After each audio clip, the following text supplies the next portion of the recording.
Hi everybody, how are you? Nice to see you. Just turn off your phones. Okay, today is Parashat, we want to speak about Parashat Shmini. It's coming up. And I want to start with a nice story. So, there was this priest, and he wanted to know how to learn Gemara. So he comes to the rabbi, and he asks him, can you please teach me how to learn Gemara?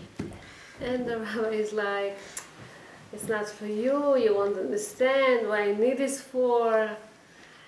And he keeps asking him and begging him, please, please, please, teach me, teach me.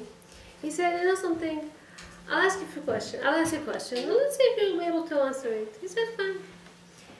Two people, okay, came down from the chimney.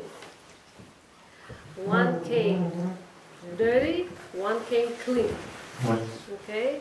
Who's going to go and clean up himself? So he said the clean one won't clean himself, the dirty one will clean himself. He says, you see, you don't understand the Gemara? What do you mean?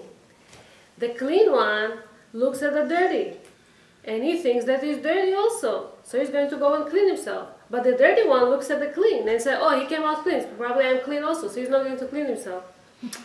Come on, Rabbi, it's not the way. Okay, fine, ask me another question. The rabbi said, no point, you won't understand. He said, please, please, please ask me a question. He asked him again. Two people came down from the chimney, okay?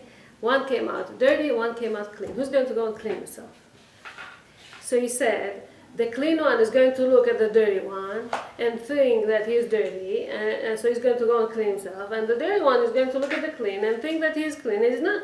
He says, no, you're wrong again. He says, well, why am I wrong again? He said, there is a mirror over there. So the clean one is going to look at the mirror, and he's going to see that he's clean, so he won't need to clean himself. But the dirty is going to look at himself, and he sees that he's dirty, so he needs to go and clean himself. But the rabbi, he didn't say that there's going to be any mirror over there. That's Gemara. Gemara talks about all kinds of possibilities, and you have to forecast these things. So ask me again. Again he asks him. Two people come down from the chimney. One came out clean, one came out dirty. So who's going to go and clean himself? So he says, if they don't have a mirror, so the clean one is going to look at the dirty one and thinks that he's dirty and is going to clean himself. And the dirty one is going to look at the clean one and think that he's clean. And so, but if they have a mirror, so the clean one is going to look at the clean one, at himself, and he sees that he's clean. And the dirty one is going to look at himself and he's going to see that he's dirty. So he's going to go to take a shower. The rabbi says, again, you don't understand the Gemara. What's that? So he tells him, I want to ask you a question. Two people go down the chimney. One came out clean, one came out dirty. How can one come out clean if he comes from the chimney? Okay? This is the question. And what is the idea? Why do I talk about this today? You cannot deal with dirt, you cannot deal with mud and not get dirty. You will get dirty. So, something from the dirt will attach you, will get glued to you, into your clothing, okay? So, even if somebody will say, I will be very careful, I am protected, I know how to take care of myself, you know, if it's a bad friend, if it's bad influence, if it's not kosher food out there, if it's all kind of stuff, you say to yourself, I can take care of myself, and this is what this parsha is going to teach us, and this is what we're going to speak about in this class. So, it speaks in our parsha about the 8th day of the dedication of the Mishkan. The most happiest day, it was Rosh Chodesh Nisan. The happiest day when they finished, and now they're waiting, you know, for Hashem to show how He accepts all the sacrifices, all the korbanot that they've done over there. Everybody's waiting. Everybody, think about this. Elisheva was the wife of Aharon. Chazal say she was the happiest woman that day. Okay? Her husband is the Kohen Gadol. He's wearing his fancy clothing, so the choshen, whatever he was wearing. Her brother-in-law Moshe Rabbeinu was the leader of the nation. Okay, he was the one that was in charge of all the ceremony that day also. Her 4 sons became Kohanim, and they're serving next to their father. You know, Nadav and Avihu are in charge of the sacrifices. Okay. Her brother, Nachshon ben Aminadav, her brother, the one that jumped into the sea, the first one, her brother, he was the president of Shevet Yehuda. Every place you look at, she was in the middle of everything, and she was the happiest person. What happens at that moment? So they are trying to wait. They wait now to see if Hashem accepts their korbanot, their sacrifice, and it says about Nadav and Avihu that they took esh zara. They were supposed to gather fire, and they decided from all kind of reasons to make their own fire, to bring their own fire, and this is how they made the sacrifice. And in front of this happy woman, Elisheva, okay, some pillar of fire came out from the Kodesh HaKodashim and burned them. Lo alenu. Very, very tragic moment when in front of all the nation, in front of all the community, in front of everybody, her 2 sons were burned out, were taken out, were vanished, kind of, you know. Their bodies were there, it's just that neshamot.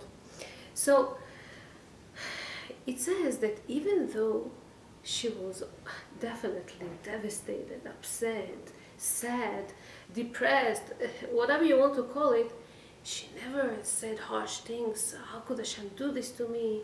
And we know about her husband. It says, Vaidom Aharon. Aharon didn't say a word. Okay? Let's talk a little bit about this. What does it mean? Vaidom Aharon. Chazal say about Elisheva, who talk about her, that it was said on her, Mizot olam min hamidbar ketimrot ashan.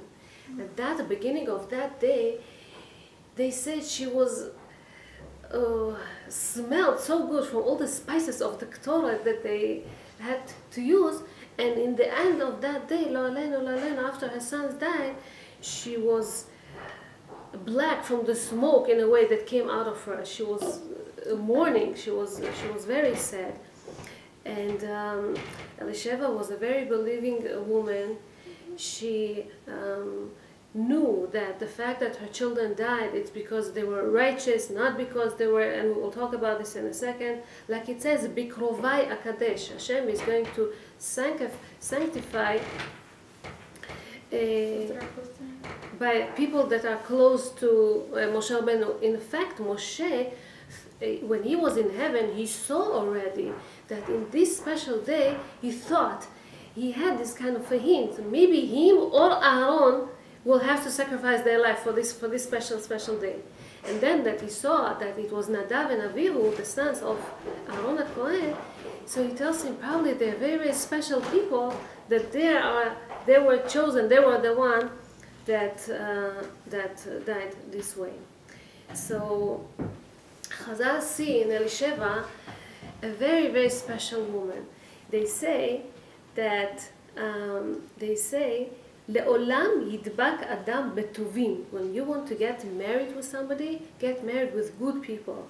Sha'arei Moshe nasa et bat Paro. He took the daughter of Paro, and who came out of him? His grandchild was Yonatan. And Yonatan, he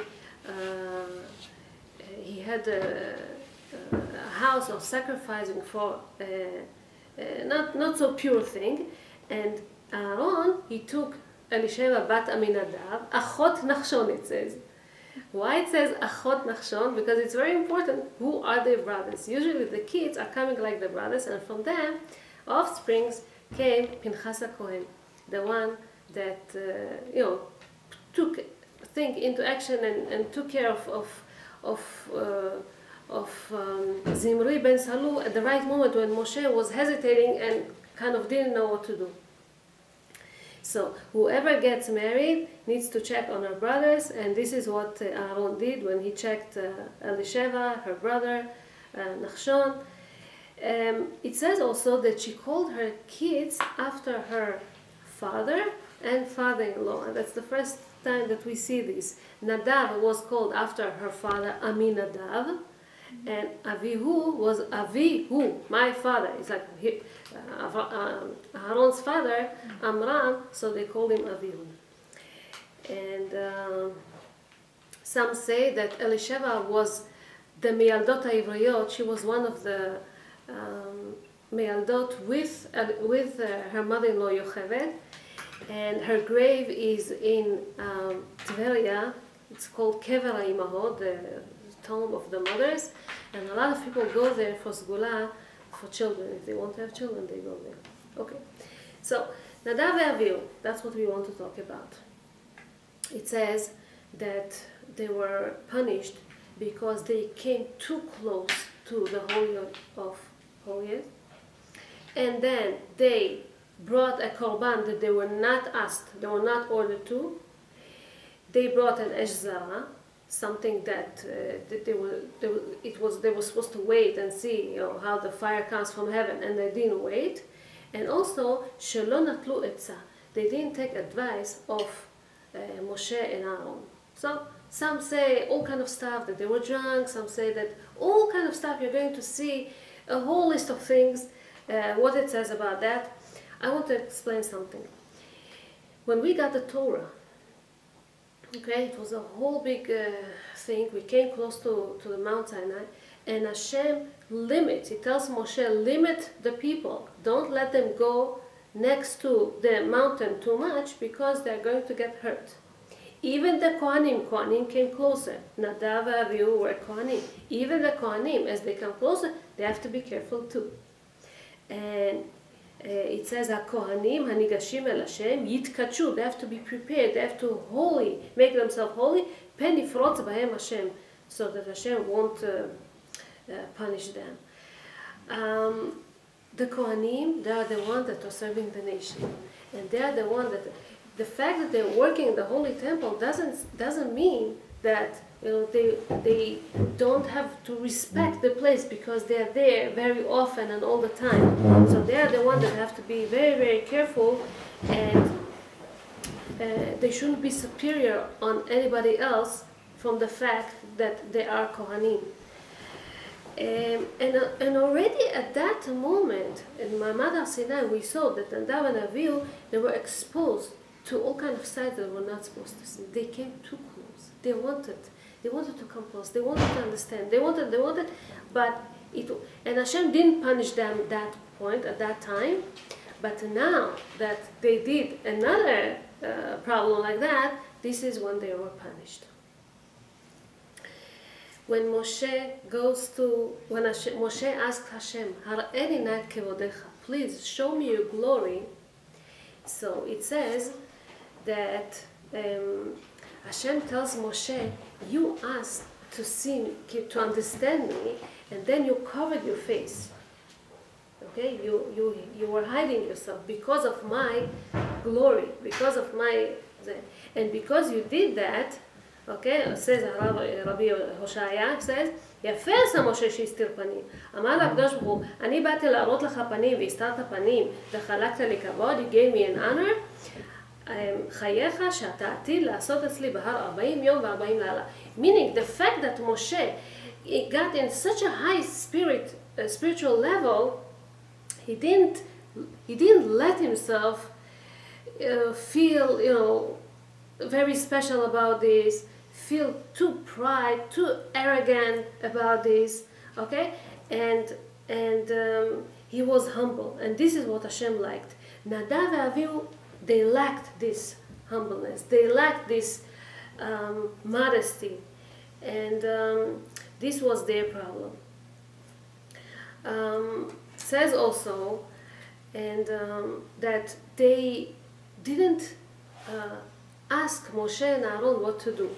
They were waiting for the fire to come, And instead of asking, what should we do? How should we wait?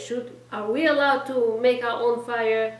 And some rabbi says that they were allowed in a way, all kind of, but because they didn't ask and they had the other considerations in there, this is when they taught halacha, horu halacha bifnei rabbam. Before the rabbis are there, Moshe and Aharon, and they decided that they want to make the law, and that was the problem. I want to explain something. The Gemara Masechet Eruvin says that Rabbi Eliezer had a student, vehu hora halacha bifnei rabbo. He said a law before the rabbi, instead of the rabbi. He instructed, he taught a law. אמר רבי אלעזר לאשתו, לאמא שלו, אשתו, תמה אני אם יוציא זה שנתו. I wonder if he's going to finish his year, or God forbid, he's going to die. ולא הוציא שנתו. And באמת, he died. And so his wife, אמא שלום, tells her husband, are you a prophet? How did you know that he's going to die? He said, I'm not a prophet and I'm not the son of a prophet. But it's known, it's very known. כך מקובלני, he says, כל המורה הלכה בפני רבו חייב מיתה. Whoever, the rabbi is there and he doesn't ask him and he makes his own, it's not good. I read this story, very interesting story. Harav Mordechai Meoshmina. He was a very known man in Lita. And he once wrote a letter that explained something that happened to him, not to him, but something that happened many years ago, about 400 years ago, something that happened. So he tells him, it happened in Saloniki, Greek. There was this bad man, and he came in front of the rabbi. The rabbi was Harav Yosef ben Lev, that was his name. He came in front of this rabbi for a judgment, Bedin. And the rabbi judged against him. Now this man was very violent, he was rich, he was violent, he was strong, he thought. And the next time that he met the rabbi, it was outside in front of people. He came and he slapped him in his face, in front of people. The rabbi, of course, he felt very bad and he was afraid, what's going to happen now? He came next to a store, it says, of perfumes.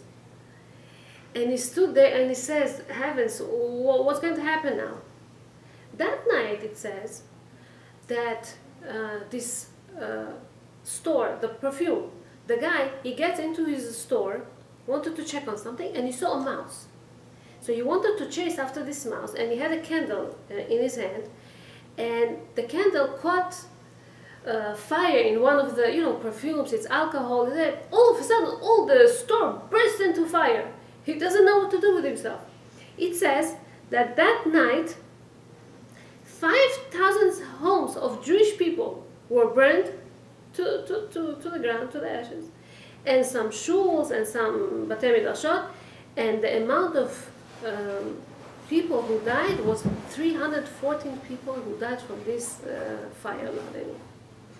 So, in the Erev Yom Kippur, this Rav Mordechai, he dreamt a dream, okay? Comes to him an old man, and he tells him, why you're awake, why you're asleep, you have to wake up, you have to do something, you have to fix something. And he's like, what am I supposed to do? And he didn't tell him anything, and he woke up. He woke up, he fell asleep. Again, this man, old man, looks very respected man, comes to him and he tells him, hey, I told you, you have to wake up, you have to fix something. And he's like, what do I have to fix? What do I have to fix? He didn't know what he wants from him because he was talking loud in his dream. He woke up from this, couldn't fall asleep again. The whole Yom Kippur, he was crying. What Hashem wants to teach him, what Hashem wants to show him, what exactly was this story, what this dream about, he didn't understand. So it says that Shmini Atzeret, he dreamt a dream, and this old man comes to him again, and he tells him, listen, your prayers, that your cryings during Yom Kippur helped. It means you can cancel this decree that is upon you. So he's like, what do I have to do? Tell me, tell me. He didn't tell him. Again he woke up. He didn't know what to do with himself. It says that Simchat Torah, he dreamt him again. And so he comes and he tells him, tell me what I'm to do, what I'm supposed to do. So he explained him. He told him something that happened hundreds of years ago. You know, this violent man came and he slapped the rabbi. And you are the offsprings of this violent man. You know, some people think that if they are rich and they can tell the rabbis what to do. Or he comes and he was violent with the rabbi. And he says, this slap that he gave me is engraved in my bones and cannot be fixed. I need to, cannot be recovered. I need to take care of this. I have to fix it, and you're the only one that I know that is worthy. You can take care of this. You tell me, what do you want me to do with this?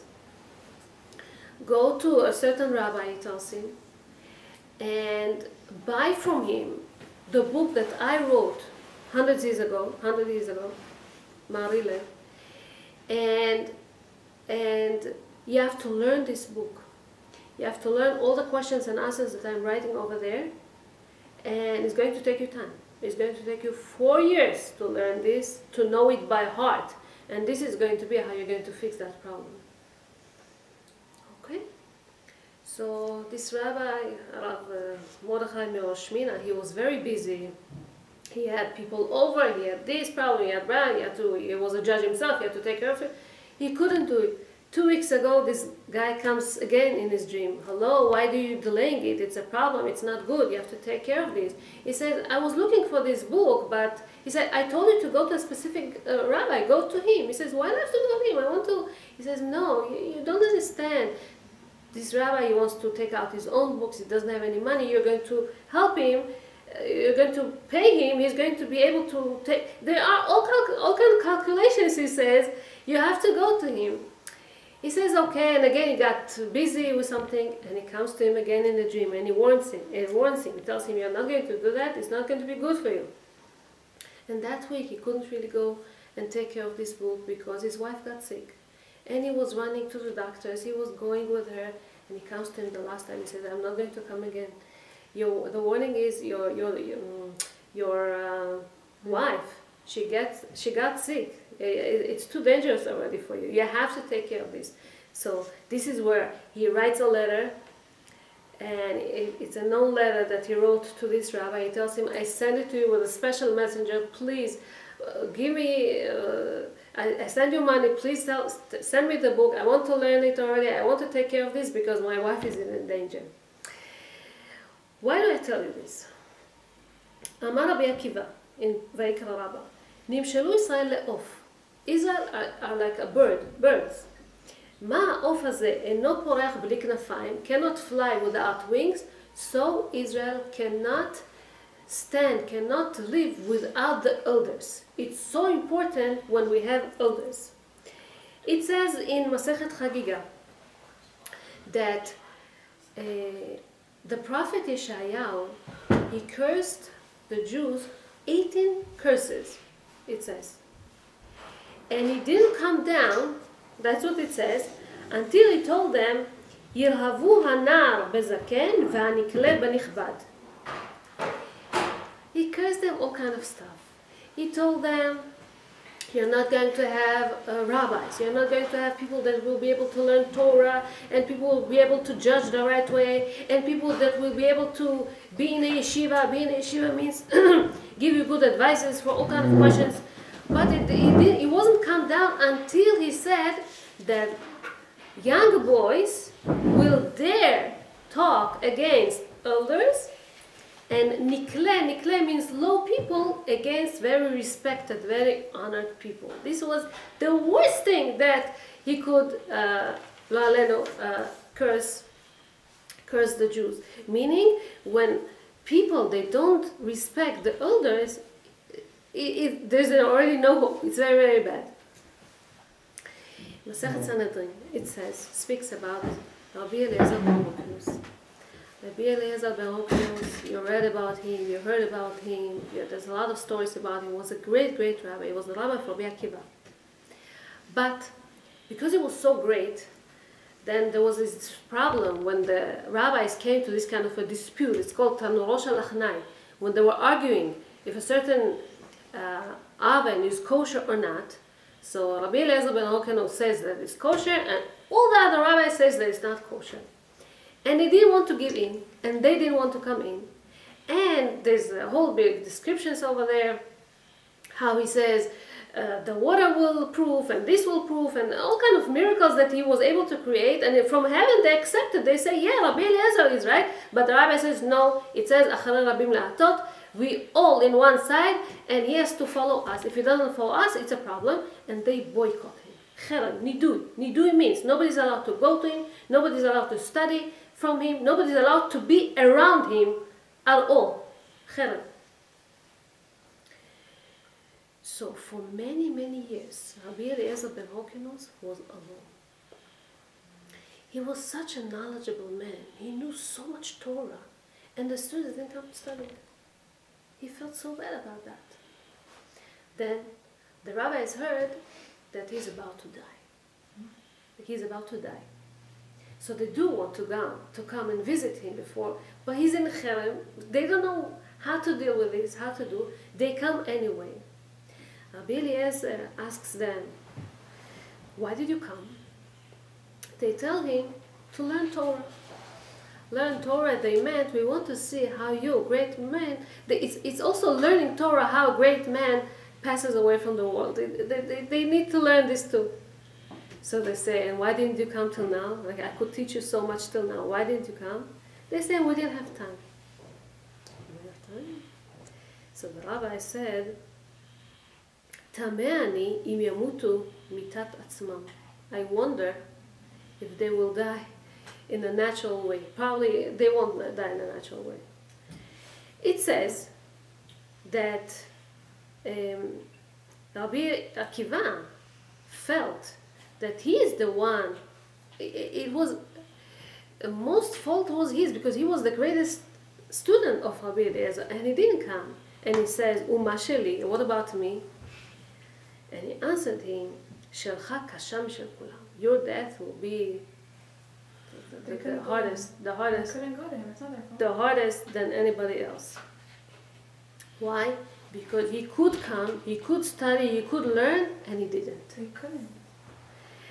It says, Rabbi Eliezer, he stretched his arms and he says, my two arms are like a scroll of Torah that you open and you can learn so much from me. He says, I learned so much from my own rabbis.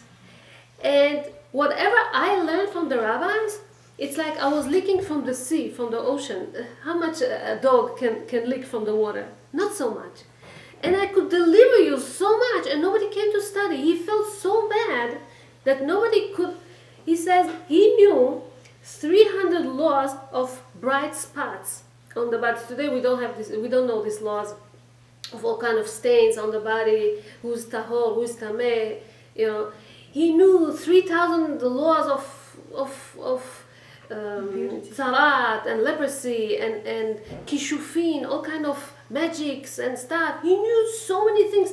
Nobody came to study all this, and it's like it's gone. That's it. Nobody will be able to know about this anymore. This is why he was upset at the rabbis.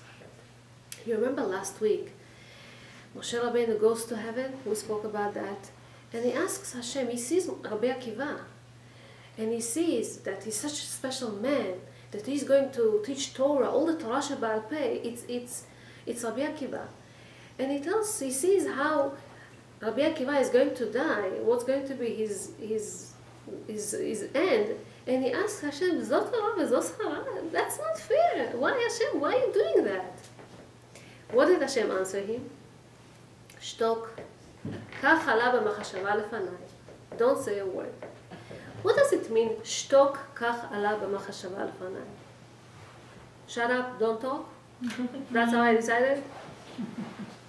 So we explained last week, and I don't want to come on it. I don't want to repeat it, but there are some things that you can explain, that you can understand only by keeping silence. By keeping silent. Moshe Rabbeinu, he wants to understand things. Oh. And Hashem tells him, don't look at the small picture. There's a puzzle. There's a lot of pieces in the puzzle. You look at one part. What is the part? That the Romans are torturing Rabbi Akiva, and that's not fair. Don't look at this puzzle only. There's a whole picture. It's hidden from you. You don't really see it. But if you know what happened 2,000 years ago, what's going to happen 2,000 later, if you see the whole picture, you won't get upset. You will understand that there's a lot of things beyond whatever you see right now. Okay? This is so beautiful. There is, they say, the silence has a strength by itself. And this shtok that it means only when you keep quiet, only when you keep silent, only then you start to understand things. It's beautiful. Rabbi Akiva learned from Moshe Rabbeinu learned from Rabbi Akiva to keep silent. Because Rabbi Akiva, when he died, he didn't ask Hashem, Hashem, why are you doing this to me? He accepted that. He said, Shema Yisrael, I have no problem. Okay, fine. Moshe didn't understand, but Rabbi Akiva didn't have a problem with this. It says, who is the one that teaches in Masechet Avot, Siyag lechokhma shtika? Rabbi Akiva. He is the one that teaches. You want to understand something? You want to have wisdom? Shtika. Silence. This silent, to be silent is very, very important. Once you are quiet, you understand things. I want to explain you something.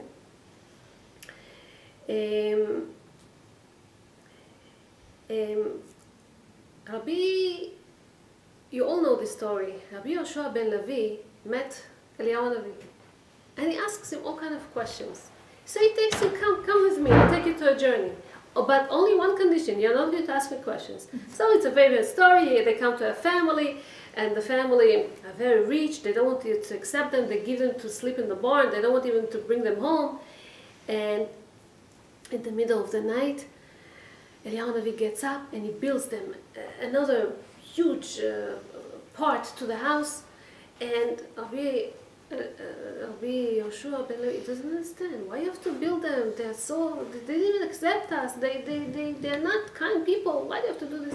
And then they go to a very poor family, and they do accept them, and they give them whatever they have. They don't really have so much. And in the middle of the night, Rabbi Eliyahu Navi gets up and he kills their cow.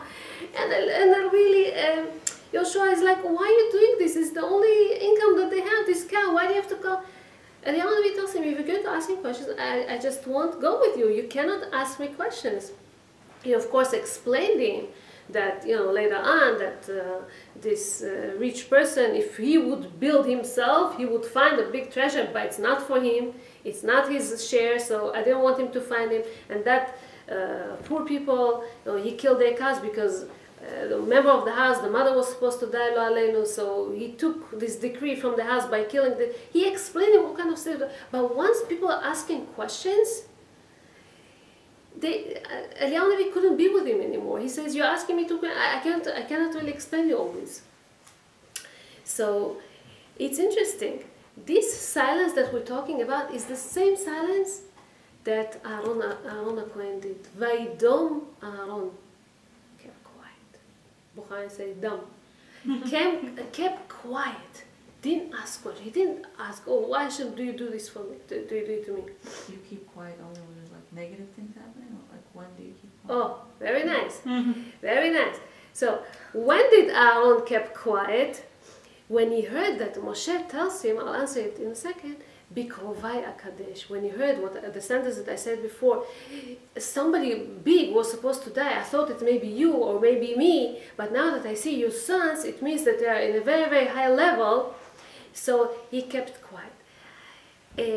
Onkelos, when he translates Vaidom Aharon, they say there are two versions to the explanation of translation of Onkelos. One say Shatak, kept quiet.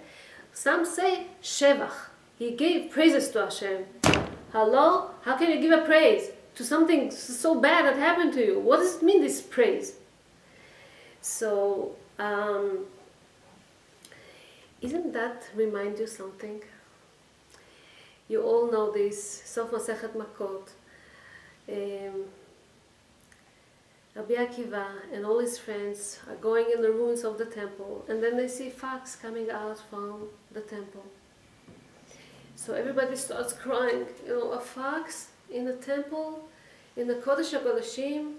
Nobody's allowed to go to Kodesh HaKodeshim. Even the Kohen would go there only once a year. And then they see Rabbi Akiva and he was laughing. He was smiling. Hello? How can you smile at such a thing? What happens to you? You don't understand? So he says, there is a puzzle. You look at the picture that shows a fox coming from the Holy Temple. Look at the big picture. Why do you see only this part? There is a prophecy that one day Yeshua's Kenim, Veskenot will be old people in Yerushalayim and little kids, and Yerushalayim will be built again.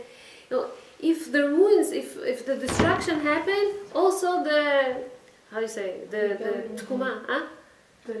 The rebuild will happen, okay? So look at this way. Don't look only at the depressing part, only at the bad part. Look at the whole picture. This is what Rabbi Akiva is teaching them. He's the one that teaches us Kol ma she'oseh Hashem akol letovah. So he goes, and this wind comes and it kills his fire. He's in darkness. Could he start putting matches again and lit this candle again and make? He could, of course, but he doesn't fight against Hashem. Hashem wants it to be shut off. Okay, we shut off. This animal came to and ate my donkey and it ate my zeh. So fine. He doesn't fight against Hashem. He accepts it. This is Akol Tov. Everything is for the good. So once we look at this in this way, like shevach, like it's something good that came out of it.